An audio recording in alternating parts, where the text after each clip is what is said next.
안녕하십니까, 시골이사입니다. 우리가 보통 무예를 얘기할 때 내공과 외공이 있다라고 얘기합니다. 외공은 문자 그대로 어떤 술법, 기법이라는 어떤 칼을 쓰는 법이라든지 주먹을 내지르는 방법, 각종 병장기를 휘두르는 방법을 외공이라 그러고, 내공은 그러한 병장기를 휘두르는 방법을 익혀서 거기에 얼마나 많은 힘을 실을 수 있고 한 번에 얼마나 많은 기를 담을 수 있는가를 수련하는 것이 내공이라면, 우리가 주식 투자라는 관점에서 보면 주식 투자의 기법을 배우고 주식 투자의 기법을 사용하는 것을 외공이라 하고, 혼자서 주식시장의 흐름을 체득하고 시장의 어떤 느낌을 내가 몸속에 받아들이고 그 이론이 형성된 과정과 그 이론이 만들어진 절차를 이해함으로 해서 그 이론 전체를 관통하는 눈을 갖는 것을 내공이라 할 수 있을 것입니다. 제가 기술적 분석이라는 제목을, 특히 다시 쓰는 기술적 분석이라는 다소 건방진 제목으로 이 강좌를 진행하면서 가장 우려되는 것은 뭐냐면, 백화점식으로 쭉 나열되는 여러 가지 이야기들 속에서 투자자분들이 이러한 내용들을 보고 받아들이실 때 그 각자가 제가 하는 어떤 소개하는 이론들을 이것이 마치 시장에서 대응하는 어떤 핵심의 방법으로 받아들이실 것이 아닌가라는 걱정이 참 많습니다. 제가 얘기하는 어떤 이론들은 한 칼일 수 있고 하나는 창일 수 있고 또 어떤 것은 활일 수도 있고 또 어떤 것은 돌멩이일 수도 있습니다. 그래서 이러한 것들 중에 병장기를 내가 칼을 잡느냐, 창을 잡느냐, 혹은 활을 잡느냐라는 것은 선택의 문제일 뿐이지, 내 주위에 칼과 창과 활과 그 외에 돌멩이까지 가득 둔다고 해서 실제 전장터에서 그 네 가지를 한꺼번에 사용할 수는 없는 것입니다. 따라서 제가 말씀드리고자 하는 이 내용들에서 제가 정말 말씀드리고 싶었던 본질적인 내용들, 이러한 이야기들이 관통하는 어떤 하나의 공통점, 이러한 것들을 찾아내시고 제가 말씀드린 것들이 실제 투자에 적용하기에 앞서서 혼자서 많은 생각과 적용과 훈련과 트레이닝, 그 다음에 시장에서 오랫동안 살아남으면서 버텨왔던 각자들의 어떤 경험들이 같이 녹아서 하나의 어떤 새로운 완전한 무기로 태어날 수 있었으면 하는 것이 바람인데, 만약 이러한 것들이 급등주 찾기, 폭등주 찾기라는 식의 어떤 기법류의 제가 드리는 말씀으로 받아들여진다면 오히려 이것이 많은 독소가 되지 않을까 우려되는 측면이 상당히 많습니다. 그래서 투자자 여러분들은, 혹시 이 방송을 보시는 분들은 제가 여러분에게 가르쳐 드릴 수 있는 돈을 버는 방법은 전혀 없고, 실제로 제가 이 강좌를 통해서 여러분에게 아무리 많은 얘기를 해도 이것이 실제 투자자들의 수익으로 연결되지 않을 것이라는 점을 제 스스로 너무나 잘 알고 있기 때문에, 만약에 이 강좌를 들으시면서 이 기법을 적용해서 실제적인 매매에 활용하시겠다는 분은 실제로 오히려 더 나쁜 결과를 가져올 수 있고, 제가 강좌를 하면서 드린 말씀을 오히려 예전에 생각해보지 못했던 부분에 대해서 내가 한번 생각해보는 계기로 삼아서 주식시장에 대해서 판단과 사유의 폭을 넓히는 계기로만 삼을 수 있다면 오히려 이 시간이 제 나름대로도 보람 있는 시간이 되지 않을까라는 생각입니다.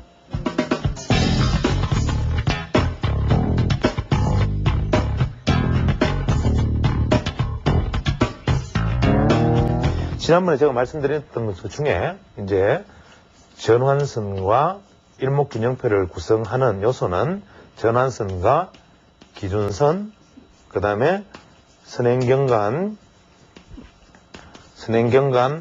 1, 선행경관 2, 후행경관 이렇게 구성된다고 그랬습니다.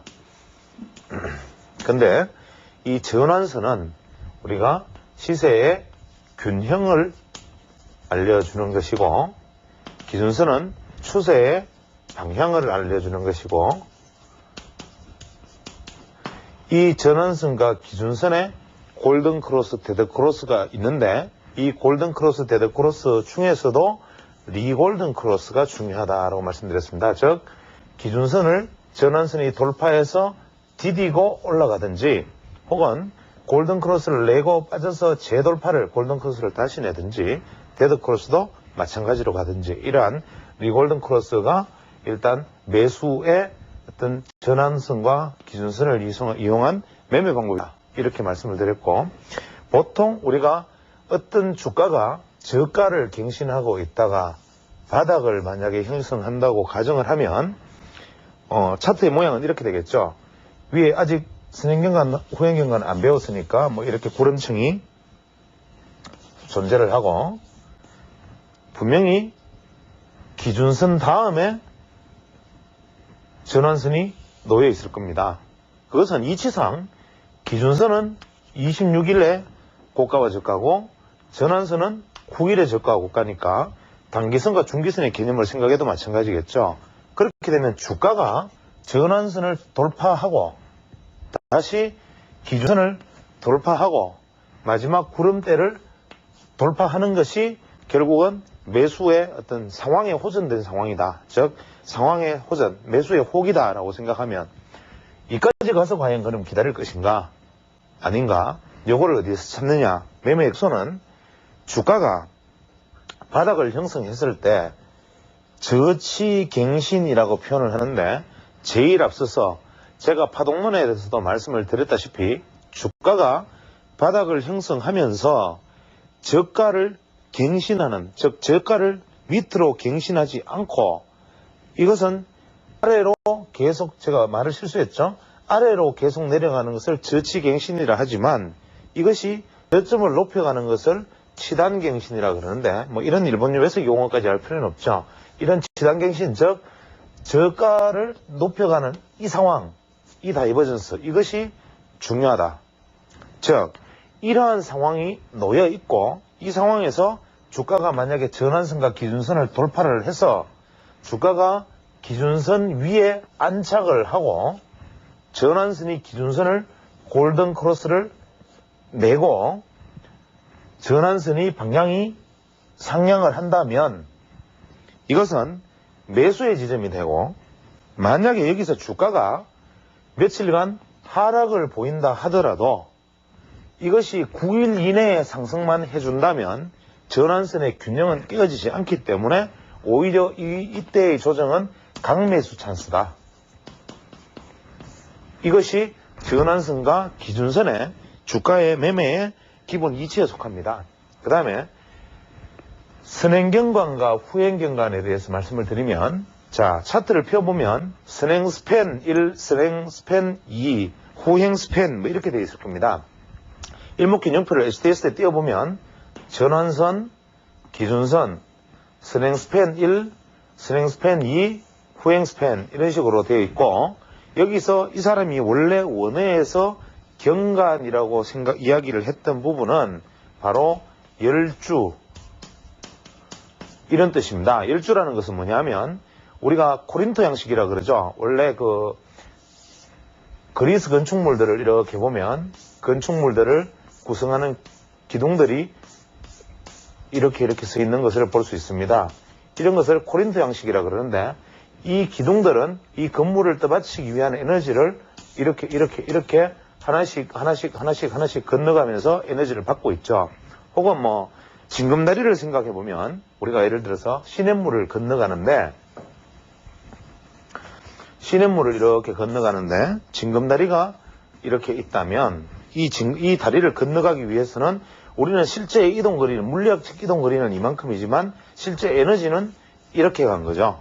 이러한 개념을 우리가 경관의 개념이다라고 이 사람이 여기다가 붙인 것이 바로 선행경관 1, 2, 후행경관인데, 이것은 대단히 중요한 개념입니다. 즉, 이 선행경관 1이라는 것은 뭐냐면 지난 전환선과 기준선의 값을 합해서 나누기 2를 하면 이 수치가 선행경관인데, 이 값을 26일 이후로 이동시켜 놓습니다. 선행경관 2는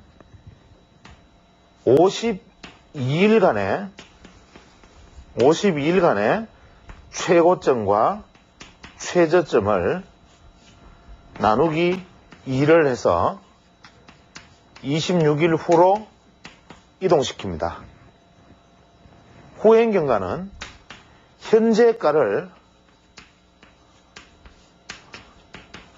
26일 전으로 이동시킵니다. 이것이 무슨 얘기냐 하면, 우리가 차트가, 지금 차트를 보시면 일목균형표가 이렇게 떠 있습니다. 떠 있는데 현재의 주가가 이렇게 들쭉날쭉 하다가 주가는 지금 여기 있는데 구름층은 이렇게 형성되고 있을 거라는 거죠. 뭐 이런 식으로. 여기 이것은 왜 나왔느냐. 즉, 이 우리가 소위 말하는 구름대, 구름띠라고 보이는 이 일목균형표상의 이 그림들. 여기서 붉은 구름이 되는 부분과 푸른 구름이 되는 부분으로 나뉘어 있는데 일목균형표상에 여기에서 상단선을 형성하는 것이 선행스팬 1, 선행경관 1의 수치고 하단선을 형성하는 것이 선행경관 2, 선행스팬 2의 값입니다. 즉 현재의 주가가 만약에 여기 있다고 가정을 하면 이 위치에서 전환선과 기준선의 값을 합해가지고 그것이 예를 들어서 주가가 현재 100이라면 전환선과 기준선의 값을 합해서 나눈 값이 예를 들어서 70이다. 그러면 여기로부터 26일이 지난 자리에다가 여기다가 딱 점을 찍습니다. 그 다음에 또 하루가 지나면 여기다가 찍어서 이 선이 바로 선행스팬 1이 되고 52일 앞에서는 전선은 9일 기준선은 26일이 됐지만 이번에는 선행스팬 2는 52일간의 최고치와 최저치를 2로 나눈 값을 2로 이렇게 계속 26일 뒤에서 찍어 나가니까 우리는 사실 주가가 내일 어떻게 되면 이 전환선과 기준선이 어떻게 될 것이다 라는 것을 미리 다 계산할 수가 있습니다. 그래서 오늘의 주가가 얼마인데 오늘의 주가가 얼마다 그러면 전환선과 기준선은 요렇게 되겠구나 요렇게 되겠구나 옆으로 계속 그려 나갈 수가 있습니다. 그래서 이것은 뭐냐, 현재의 가격으로 또 전환선과 기준선은 더 재밌는 것은 뭐냐면 전환선과 기준선은 지난 9일간과 지난 26일간의 고저가니까 지난 시세를 가지고 현재의 시세도 아닌 지난 시세를 가지고 현재의 시세도 아닌 나중의 시세를 반영시킨다. 그래서 이것이 선행경관이다. 시세는 매일 하루 혹은 시간 단위로 치면 1시간, 분봉으로 치면 분마다 연속적으로 이어지는 흐름이지만 즉 사람이 자라서 태어나면 내가 오늘 하루 자고 일어나서 하루가 늙어도 표시가 나지 않고 이틀이 늙어도 표시가 나지 않지만 2년이 지나면 거울이 보면 내가 늙었다는 것을 알죠. 시세라는 것은 연속적으로 흐르는 물처럼 흐르는 것이지만 경관 하나의 어떤 묶음 52일이면 52일, 26일이면 26일씩 단위로 묶어서 반영을 시키면 주가의 흐름의 변화가 내가 2년, 3년마다 혹은 어떤 단위마다 거울을 보는 것처럼 주가가 틀리게 내 눈에 보인다. 또 과거에 내가 청소년기에 살아왔던 모습을 가지고 나중에 미래의 한 50, 60의 나이에 어떤 삶을 거울을 놓고 비춰보기를 하자. 바로 이것이 선행스팬과 후행스팬의 개념이다. 선행스팬 1, 2의 개념이다.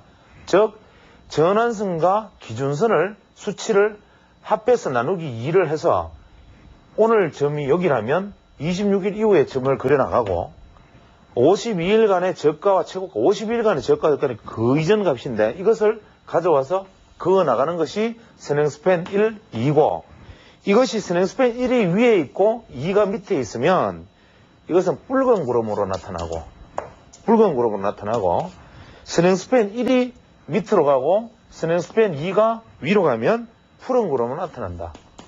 이거는 뭐냐? 시세가 역전되었기 때문에 즉 중기 시세를 단기 시세가 드디어 밑으로 뚫고 내려온 데드 크로스기 때문에 이렇다.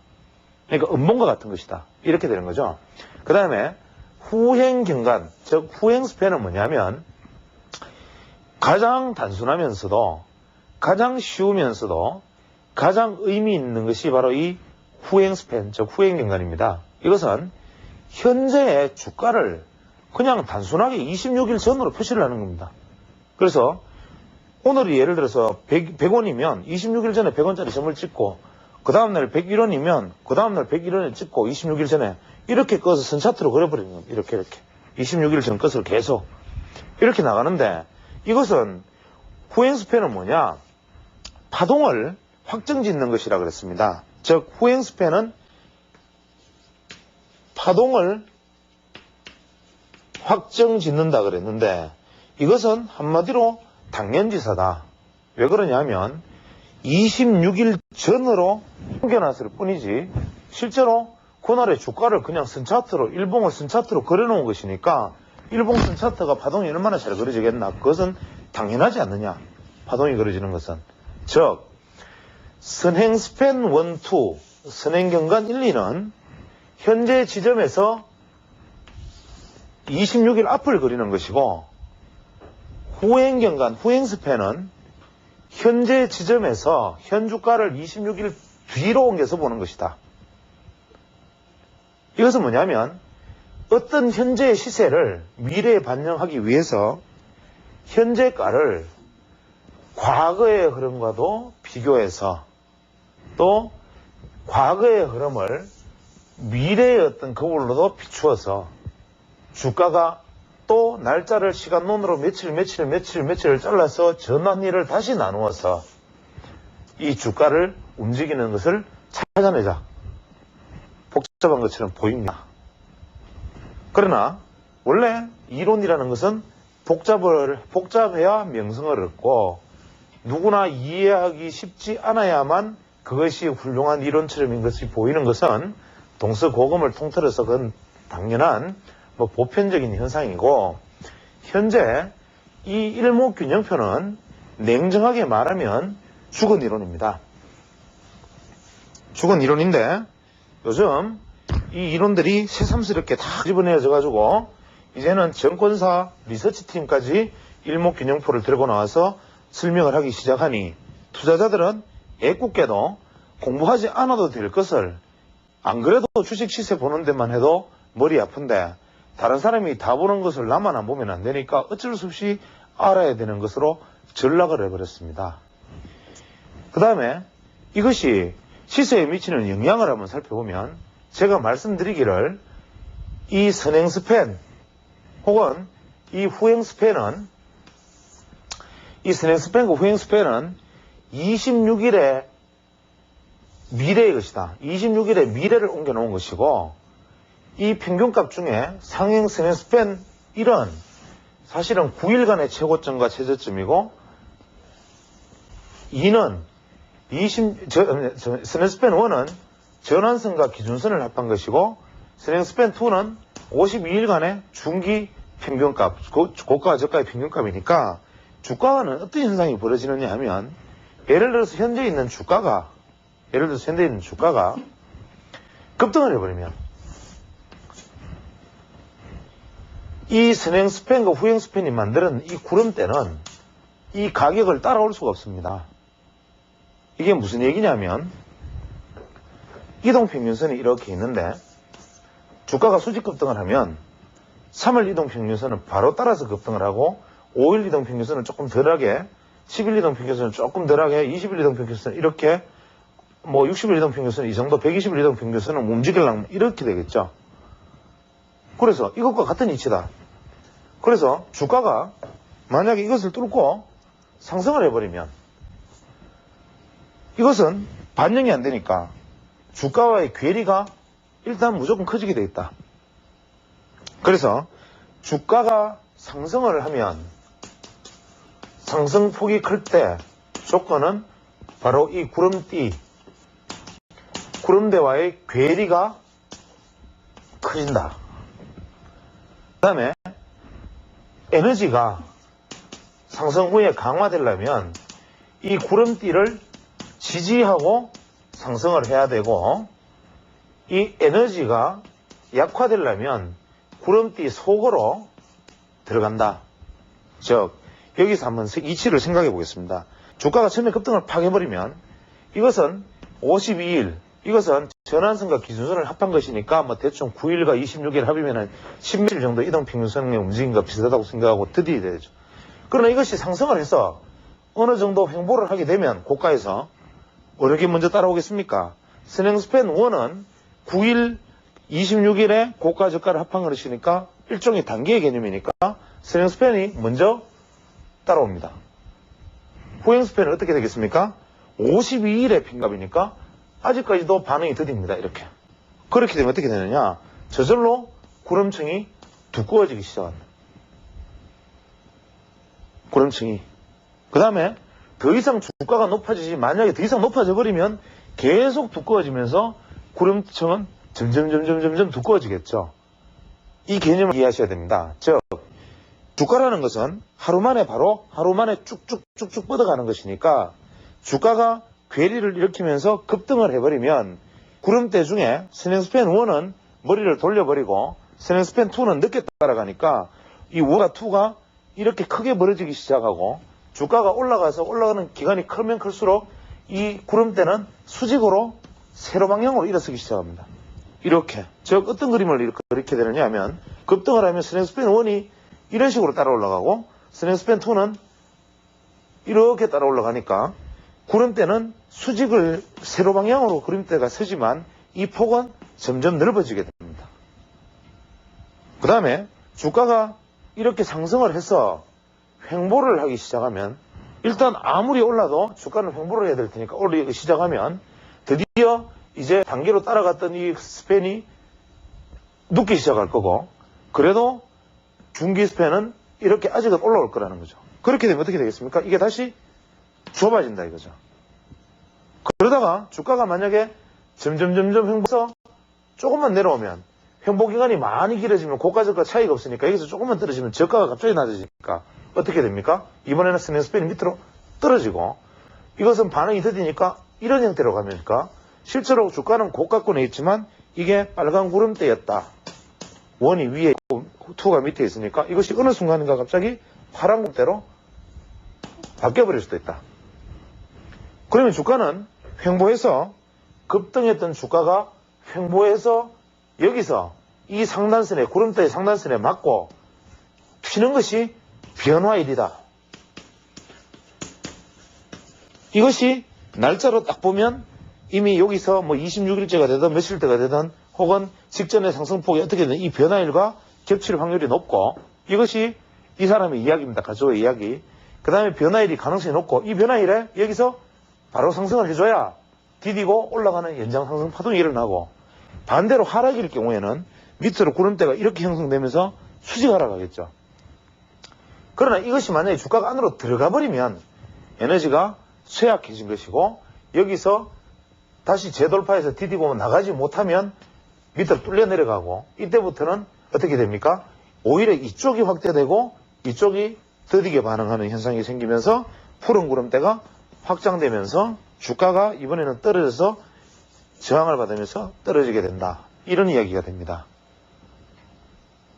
자, 제가 이것을 실차트로 지금 설명을 드리지 않고 이 그림으로 지금 현재 분필로서 그림을 그려서 설명을 드리기 때문에 지금 이 부분이 이해가 잘 안 되시는 부분들이 분명히 많은 이라고 생각을 하는데 어떤 면에서는 앞서 시간에도 말씀드렸지만 지금 제가 이렇게 말씀드린 것을 가지고 차트를 만들어 보고 수치를 대입해서 그어보거나 실제로 구름대 형성 과정을 내가 혼자서 생각해 보는 것이 훨씬 더 유리할지 모릅니다.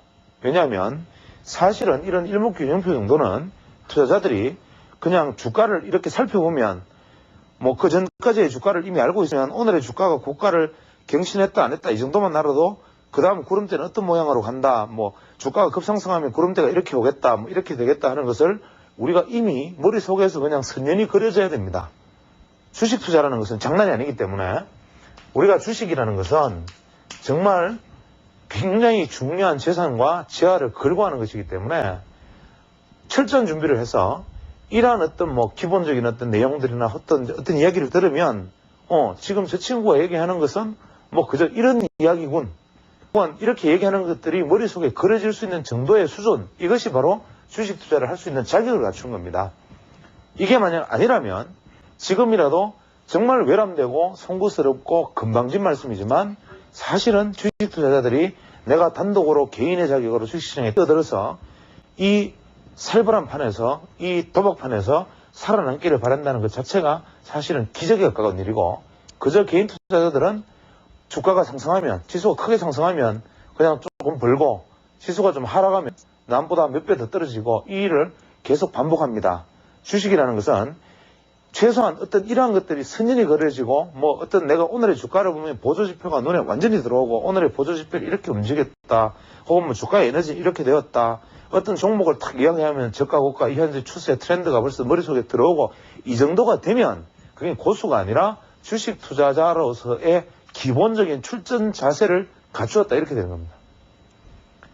그래서 외람된 말씀을 제가 잠시 드렸는데 다시 본론으로 돌아가서 그러면 우리가 선행 스팬과 후행 스팬 이것을 어떻게 주식 투자에 이용할 것인가? 단순합니다. 구름대가 이렇게 존재를 한다면 주가가 상승할 때는 이 구름대의 하단선이 저항선이 될 것이고 주가가 하락할 때는 이 구름대의 상단선이 지지선이 될 것입니다. 그래서 매수 고려는 언제 하느냐 하면 이 저항선을 뚫고 구름대 속으로 들어가서 이것이 밖으로 나오려는 움직임을 보일 때 혹은 밖으로 나왔을 때가 사실은 매수하기 좋은 때가 되고 이것이 이미 이렇게 주가가 올라왔다는 것은 뭐를 의미하느냐 하면 이미 전환선과 기준선은 주가가 다 돌파를 했고 마지막 저항인 이 하단선을 돌파해 나가고 있는 이 국면이라는 것이고 이때의 주가의 어떤 파동을 일단 봉 모양을 보면 이것이 N 파동을 그려 나가고 있다는 것을 알 수가 있고 그 다음에 시단 경신 주가가 저점이 계속 높아지고 있고 그 다음에 고점을 경신하고 있고 이러한 조건들이 완벽하게 갖추어지면서 다시 변화일에 해당되고 이러한 것들이 확정적 거래일이다 이렇게 얘기했습니다. 즉 가저오가 이런 조건에 맞는 주식이 과연 몇 개가 있겠는가 생각을 해보면 드물고 그렇게 흔치는 않은데 그래서 가저오가 말하기를 자기의 소원은 자기가 쓴 책을 보고 자기 이론을 보고 투자자들이 손해를 보지 않았으면 좋겠다. 투자자들이 개인 투자자들이 손해를 보지 않게 하기 위한 수단으로 만들었다 이렇게 말을 합니다. 즉 자기가 말한 이런 완벽한 조건에 들어오는 것이 매수의 좋은 조건이고 이것이 다시 이제는 기준선마저 상향을 하고 전환선을 기준선 위에서 지지받고 주가는 저항대를 돌파하고 이런 국면에서 주식 투자를 하고 그나마 그것도 M파동의 이 계산법을 통해서 혹은 N 계산법을 통해서 목표치를 정해서 파는데 물론 소폭의 이익이 나겠지만 도대체 손해볼 일이 뭐냐 이것이 바로 일본 사람들이 시스템 트레이딩이 발전하게 된 하나의 어떤 계기가 되었고 전환점이 되었습니다. 그래서 이 사람이 어떤 시스템 트레이딩 자기가 전원 일만 이야기한 것이 아니라 일본에서 개인 투자자들을 위한 시스템 트레이딩 우리가 증권사에서 제공하는 차트상에서 시스템 트레이딩 혹은 어떤 여러 가지 증권 사이트 같은 곳에서 혹은 사설기관에서 제공하는 매매 신호 이런 것들은 사실은 그냥 이렇게 내용을 알고 보고 이 내용을 풀어보면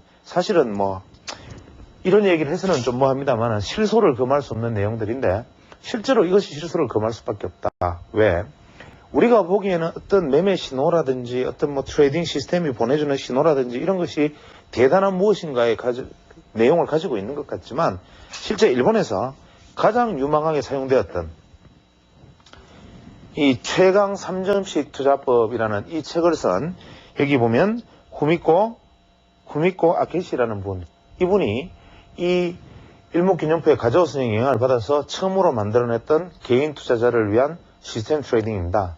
이것이 아직까지 일본에서도 이것이 약간의 어떤 변형만 일어난 채로 그대로 사용이 되어졌고 이러한 어떤 개인 투자자들을 위한 시스템 트레이딩이 일본에서는 상당히 오래 전부터 만들어져서 특히 보조지표를 이용한 방법들이 많이 생겼는데 이 당시에를 간단하게 소개해보면 괴리율이 마이너스 15% 이하 그 다음에 VR이 70% 이하 상대 강도력 지수 RSI가 25% 이하 이것을 분석 일수를 26일, 25일, 14일로 해서 이런 경우에는 매수를 한다. 혹은 괴리율이 15% 이상 VR이 250 이상이면 분석 일수를 26일 기준으로 매도한다. 괴리율이 15% 이상 상대 강대력 지수 RSI가 20%, 70% 이상이면 분석 일수를 20, 64에서 매도한다. 뭐 이러한 어떤 내용들, 이러한 것들이 현재 이분들이 그 영향을 받고 개인 투자자들을 위한 시스템 트레이딩으로 소개를 한 다음에 일본에서는 지속적으로 개인 투자자들이 컴퓨터 프로그램을 이용해서 시스템 트레이딩을 하는 것이 발전을 했으나 이 역시도 일본 시장의 흐름이 제일 처음에 마쿠 시대에 일어났던 뭐 여러 가지 어떤 봉 패턴들, 그 다음에 어떤 여러 가지 뭐 고가 유의라든지 각종 어떤 패턴의 여러 가지 어떤 변형들 뭐 이런 것들을 가지고 사케다까지 막 다양한 일본인들 특유의 어떤 그런 방식으로 시장을 분석하던 법에서 손을 들고, 두 번째로는 이런 뭐 예를 들면 뭐 시나와라든지 같은 분이 나와서 보조지표 같은 것을 만들어서 한번 대응해 보기도 하고, 또 그전에는 파동론에 가까운 뭐 기사몰이라든지 혹은 이런 분 가즈오 선생이라든지 이런 분들이 파동론에 관해서도 또 한번 해보고, 이것도 해보고 저것도 해보고, 또 마지막에는 이런 후미코라는 분이 나와서 시스템 트레이딩까지 다 해보고 결국 개인 투자들이 다 죽었습니다. 어떠한 방법을 써도 안 되고, 현재 우리나라 한국 시장처럼 일본이 얼마 전에 그렇게까지 개인 투자들이 비율이 높아져 있었지만 그 어떠한 방법도 주식 투자에서 성공하지 못하고 개인 투자자들이 일본 시장에서 사라져갖고, 지금 일본에 가서 서점 가서 정권 서가에 가서 책을 한번 보면 이제는 큰 서점에 정권책의 코너가 그저 이 정도 놓여 있을 정도로 이미 일본은 개인 투자자 비중이 현격히, 물론 일본 시장 자체의 침체의 원인이기도 합니다만은 개인 투자자들이 이런 과정을 거치면서 다 손을 들었다는 것이고, 미국 시장 역시도 기관 투자자와 각종 간접 투자의 비중이 높아지고 개인 투자의 비중은 현저히 줄어들어 있는데, 유독 한국 시장만 융성하게 개인 투자자들이 그것도 현재 업을 제쳐두고, 우리 한때 고시 공부를 하는 젊은이들 때문에 그 유능한 인재들이 고시 공부에 매달려가지고 청춘을, 그 안타까운 능력들을, 아까운 능력들을 전부 소모시키고, 현재 우리 한국 시장에서는 이제 주식 자체에 전업 투자라는 이름으로 투자를 하시는 분이 제가 짐작하기에는 아마 뭐 몇만 혹은 몇십만이 될지도 모르겠습니다. 그리고 이제 각 증권사나 이제는 그것도 모자라서 이제는 뭐 선물 거래소까지 나서서 대학생 대상으로 실전 투자 수익률 대회에서 몇천만 원을 주고, 대학생들이 머니게임에 빠져서 수업 시간에 주식 투자하고, 대학생들이 돈 빌려가지고 정권 투자하고 데이트레이더하고, 지금 현재 정권 사이트 게시판 같은 데 가보면 저는 이제 싱가포르가 저 역시도 이제 완전하게 결별을 하고, 저 역시도 이런 어떤 사이버 혹은 뭐 제야 어떤 이런 쪽과 관계가 이제는 완전히 없는, 완전히 사람이 되었습니다만은, 그런 사이트 같은 곳에서도 보면 뭐 이제 대학생, 이제 뭐 이제 20몇 살 되어가지고 한참 공부해야 될 나이에 거기 와서 주식 분석글 같은 거 어디서 책 보고 와서 써가지고 어디서 눈에 띄어가지고 그것을 어떻게 한번 한몫 잡아볼까, 이러한 사람들만 횡행하는 세상이 되어버렸고, 대부분의 사람들이 이제는 퇴직한 사람도 생각하는 것은 주식 투자, 혹은 멀쩡하게 직장 잘 다니는 사람들이 다 그만두고, 제가 얼마 전에 직접 그런 사례를 봤습니다. 멀쩡하게 직장 다니는 사람들이 다 그만두고 데이트레이딩 팀을 만들어서 전업투자. 이게 우리나라 사회만의 어떤 냄비건성인지는 모르겠으나 일본, 미국의 모든 시장들이 거쳐왔던 그 마지막 단계를 우리는 그것도 10배, 20배 뜨겁게 마지막 절망의 길로 가고 있는 건지도 모릅니다. 그래서 이러한 내용들이 제가 지금 설명을 하면서도 과연 내가 이런 얘기를 하는 것이 긍정적인 영향을 미칠 것인가 부정적인 영향을 미칠 것인가에 조차도 자신이 사실 없습니다. 이야기가 잠시 샜는데 다시 원래대로 돌아가서,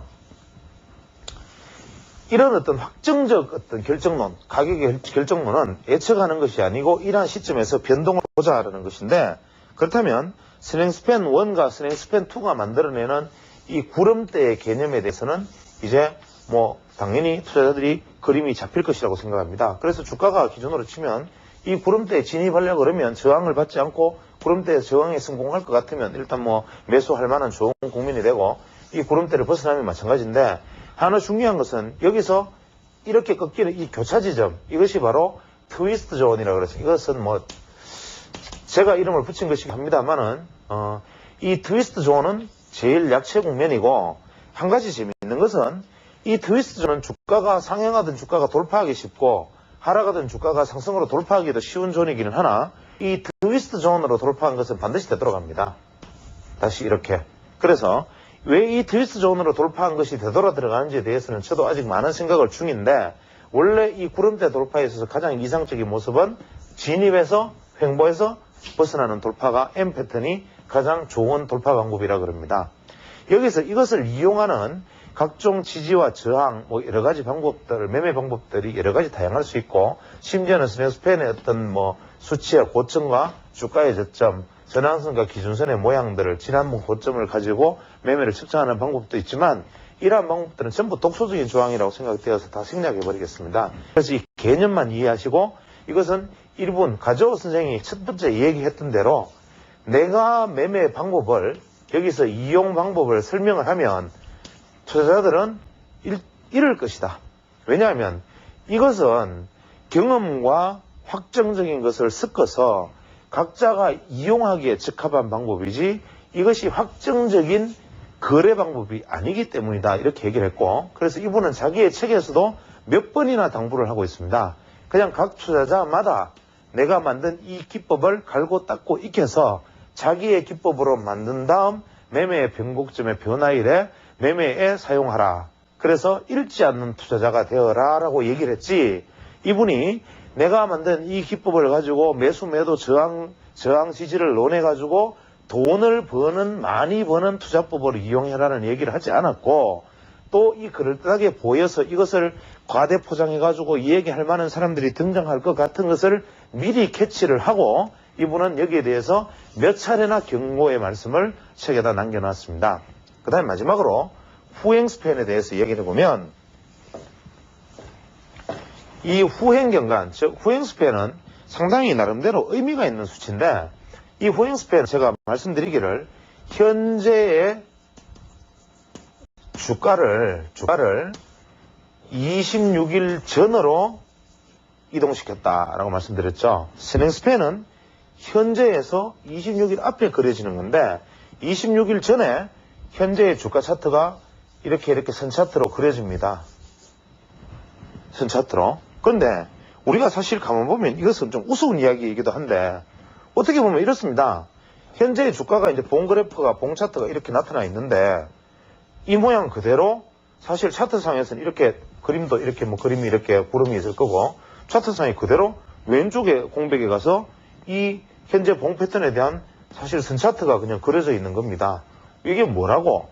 이렇게 생각을 하기 쉽지만, 시세는 과거의 경험에 비교해서 미래의 시세를 결정짓는다라고 말을 했는데, 이 말이 뭐냐면, 과거에 지나온 봉은 그냥 이렇게 차트는 남아있을 겁니다. 이렇게 흔적이. 즉, 우리가 차트를 보면 이렇게 과거의 어떤 주가들은 남아있다는 거죠. 이런 식으로 차트가 남아있는데, 이 위에 현재의 선을 가지고 이렇게 꺼버리는 거죠. 이렇게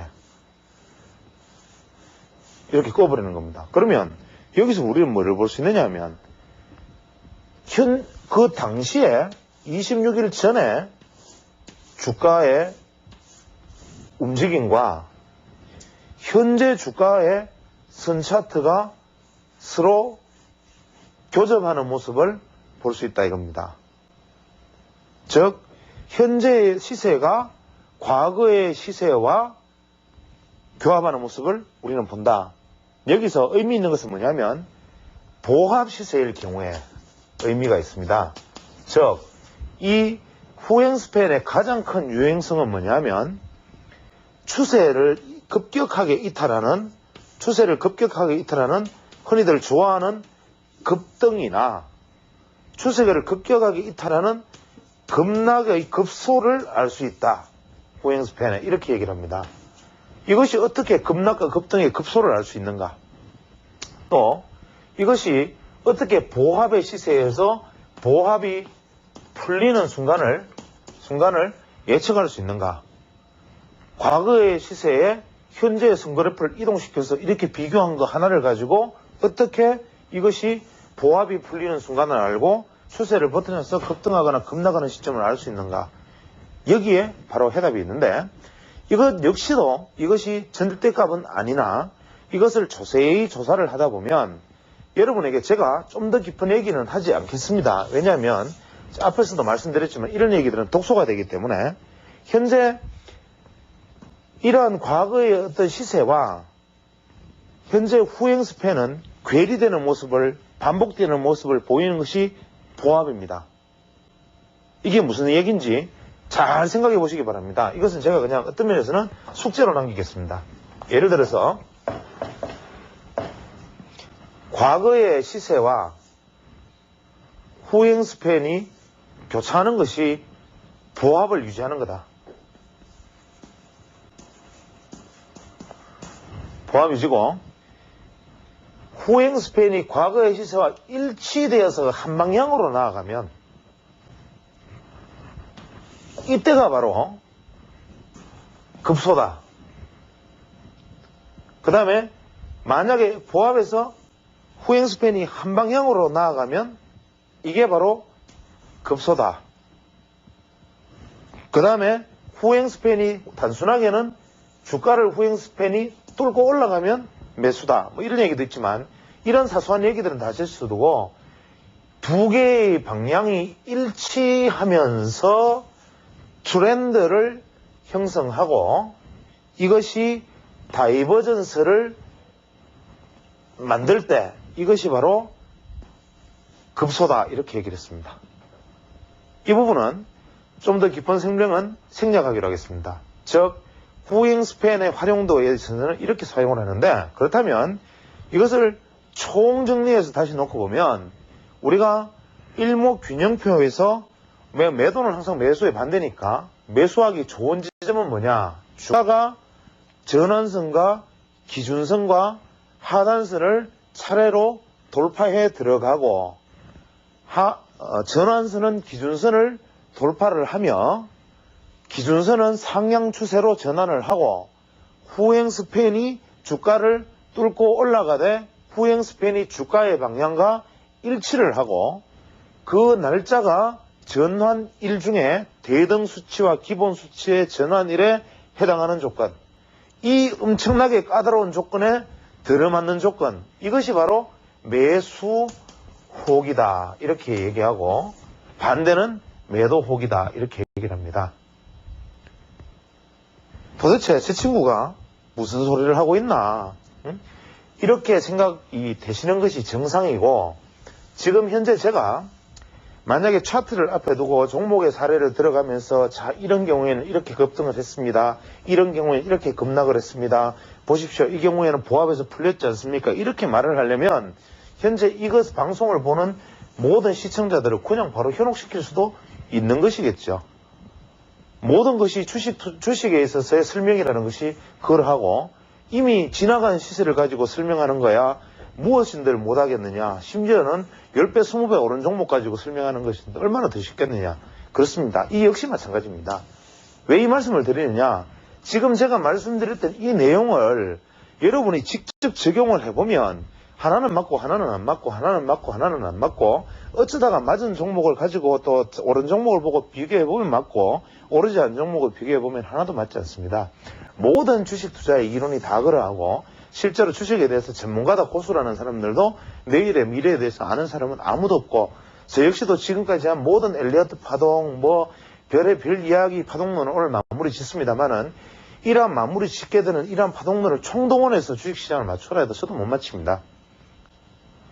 그래서 이러한 것들에 대해서 투자자 여러분들이 지금 현재 오늘까지 제가 해온 파동에 관한 이야기, 이 파동에 관한 이야기에 큰 맥 혹은 줄기 이것만 알아주시면 저는 감사하겠다라는 생각입니다. 혹은 보람이 있겠다라는 생각입니다. 지금 거의 2달러에 걸쳐가지고 에리어트 파동부터 메리맨 기사몰이 사기다 뭐 심지어는 이제 일목균형표까지 쭉 2달이 넘게 해왔는데 현재까지 겨우 하나 마무리진 게 사실 파동 이야기입니다. 이까지가 한 개의 대단원이 되고 두 번째로는 다음 주부터 제가 진행할 것은 각도 이야기. 이 각도 이야기는 이까지의 이야기에서 이미 느끼셨겠지만 계속 제가 이 강의를 진행하면서 했던 이야기가 뭐냐면 가격론은 이러한데 시간에 대한 대비는 이야기가 없다. 심지어는 일목균형표는 시간에 대한 얘기를 했지만 가격과 인과관계가 없다. 이런 얘기를 계속 했습니다.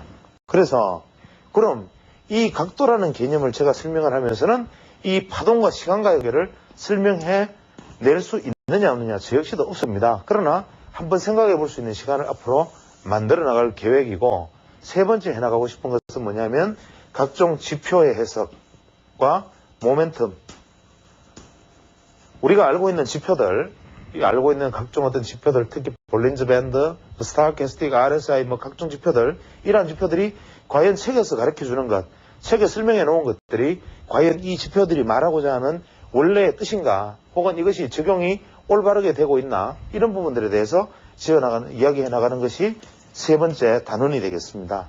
그래서 제일 마지막 단원은 거래량과 같은 에너지 분석을 해볼 계획인데 이 거래량 분석은 에너지 분석은 일반적으로 아마 시중에 알려져 있는 것과는 많이 다른 방법으로 진행될 것 같습니다. 그래서 제가 현재 시간적 여건상 이것들을 어느 만큼 이제 시간이 소화해낼 수 있는지는 저도 역시 잘 모르겠고 저 역시도 이제 뭐 본업에 어느 정도 충실해야 되기 때문에 그 안에서 제가 이루어 나갈 수 있는 부분까지 진행해 나가면서 시간을 만들어 나가도록 하겠습니다. 그래서 오늘까지 파동론에 대한 이야기를 이제 마무리 지으면서 그간 제가 2달 넘게 파동에 대한 이야기를 해왔던 부분들에 대해서 혹시 의문이 있거나 궁금한 점이 있는 분들은 다른 게시판에 글을 남기시거나 이러한 형식으로 질문을 주시면 제가 힘이 되는 한 아마 게시판에 글을 남기면 담당 PD 선생님이 저한테 얘기를 할 것 같은데 그런 부분에 궁금한 점이 있으시면 가능하면 제가 작은 도움이 되고 혹은 마무리 보충을 통해서라도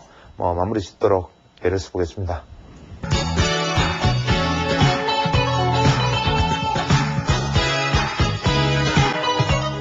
얼마 전에 한국 굴지의 대기업이 투자를 전면 축소하고 인원을 대량 정리하면서 정리해고 혹은 정리해고는 아니다 하더라도 명예퇴직을 통한 대대적인 인원 감축을 예고했습니다. 또 이것이 전체 매스컴에 각 도화 매스컴에 일면을 장식하고 각 신문기사라든지 방송에 대단한 화제거리가 되었는데 예를 들어서 이러한 재벌 그룹은 비교적 여건이 좋고 다른 기업들에 비해서는 생존 여력이 충분히 강한 기업인데 이 기업이 굳이 그렇게 이런 시장 상황에서 우리는 이렇게 몸집을 줄이겠다. 우리는 이렇게 감량 경영을 하겠다. 지금 상황이 안 좋으니까 사람을 자르겠다. 이러한 것들을 홍보 차원에서 발표를 할 만한 사안인가라는 점에서 기업윤리라는 점을 다시 한번 되돌이켜서 생각해 보게 됩니다. 과거에 코스닥이 화랑이고 세계 기술주들이 승풍이 일어서 거품이 최대의 극점에 도달했을 때 이제 곧 터질 거품인 줄 모르고 그 외에 많은 기업들이 각자 바이오 혹은 테크노 각종 이름으로 기술 펀드들에 투자하고 각 출자 관계 새로운 어떤 회사들을 인수하고 새로운 지분을 또다시 출자하고 벤처기업을 설립하고 이러한 선풍들이 불었을 때 이러한 재벌 기업들이 과연 그때 미래에 다가올 바로 머지않아 바로 코앞에 다가올 불황을 과연 예측했던가?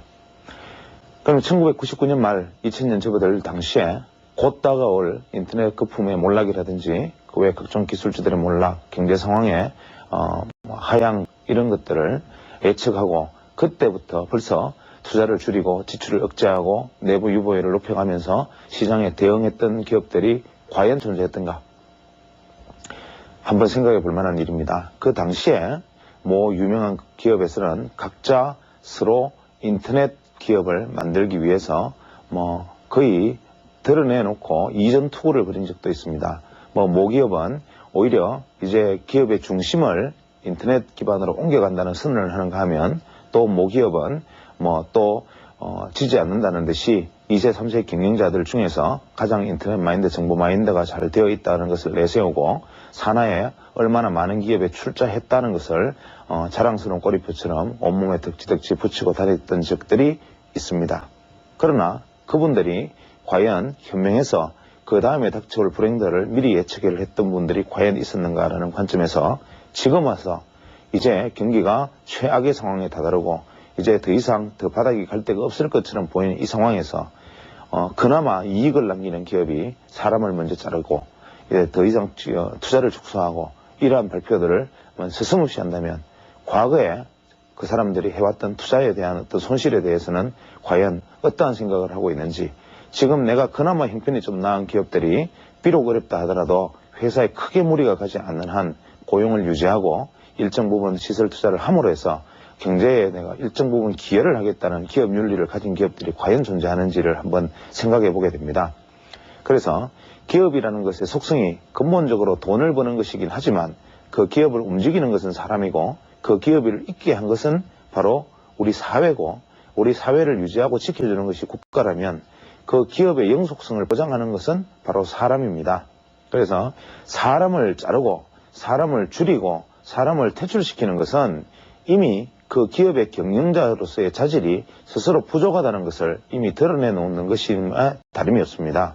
이미 시절이 좋을 때, 경기가 좋을 때 오히려 불황을 대비하고 오히려 여름에 밀짚 모자를 사고 이러했던 사람들이 겨울에 밀짚 모자를 사고 이러한 어떤 해안을 가졌던 사람들이 만약 있었다면 지금 그 안에서 열심히 한 가족 꾸려나가는 가장들이 이제 실업자라는 이름으로 길거리에 내몰리고 현재 서울대학을 졸업한 사람이 9번의 취직시험에 낙방할 정도, 심지어는 7급 공무원 시험에 석박사만 80명이 몰리는 정도의 어떤 문제들, 이런 현상들은 결국 기업들이 가장 먼저 털어내는 것은 불황기에 자신들이 그 이전의 호황기에 과잉 투자했던 잘못은 생각하지 않고 제일 먼저 인적 청산에 돌입하는 모습들, 이러한 것은 정말 아름답지 않고 바람직하지 못한 모습으로 비칩니다. 따라서 물론 현재 우리나라 거래소 기업이나 상장 기업 중에 거의 반수 이상이 현재 돈을 벌어서 이자도 못 갚는다라고 얘기를 하는데,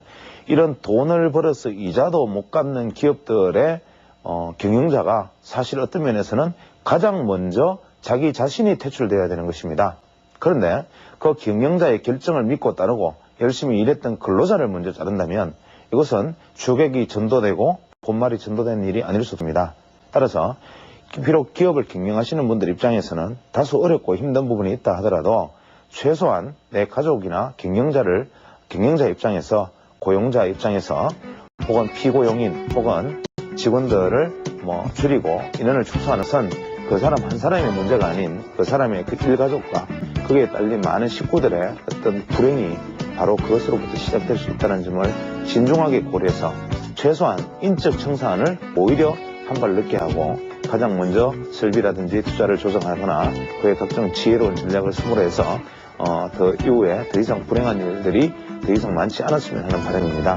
특히 다만 지금 만약에 경기가 저점을 통과하고 있는 시점이라면 현재 기업의 투자를 줄이겠다고 말했던 기업들이 언젠가는 또다시 그 매출이 화랑인 당시에 가서 또 뒤늦게 투자를 늘리고 앞으로 어떤 계획을 하겠다라고 끊임없이 확대하는 발표를 하고 사람을 뽑고 이러한 대대적인 행사들을 벌일 겁니다.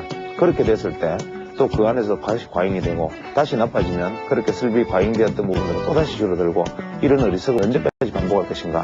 그래서 혹시나 만약에 해안이 있는 경우라면 지금이 오히려 어떤 면에서는 다소 어렵더라도 좀 더 사회에 베풀고 좀 더 사회에 나눠주고 기업의 일이라든지 건전한 기업관을 가치관을 한번 알려줄 수 있는 시기가 아닌가. 우리가 버틸 수 있는 여력이 있고 환경이 조금 좋다면 사회에 이참에 한번 기회해볼 수 있지는 않은가라는 생각들을 해볼 수는 없는지 한번 물어보고 싶습니다. 감사합니다.